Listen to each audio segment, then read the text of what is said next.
ใครถามว่าเธอคือชนชาติใด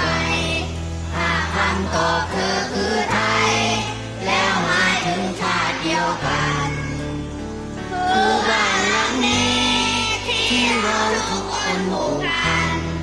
ย่อมมีหลายอย่างในบ้านที่ต้องช่วยกันดูแล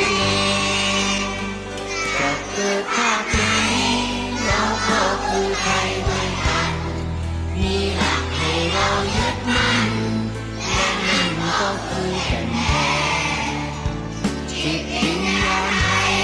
อ่อนน้อมแต่ไม่อ่อนแอถอยได้แต่อย่ายอมแพ้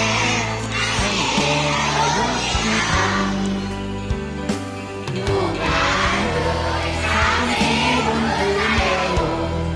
นั่นคือความแน่ตรงยังคงเป็นเสาหลักธรรมให้ไทยเป็นไทย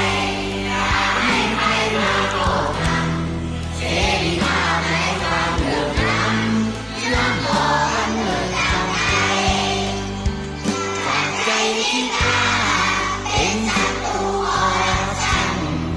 จงทำให้เกิดผู้ทานนั่นคืองานแผ่นดินไทยศรัทธาความดีรักษามาตรีกันไว้ก้าวแห่งทันโลกยุคใหม่เปิดใจรับการเปลี่ยนแปลง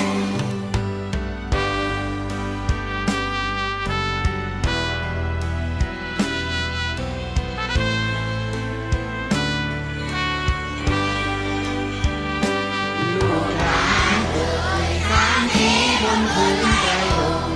นั่นคือความแน่ตรงยังคงเป็นเสาหลักธรรม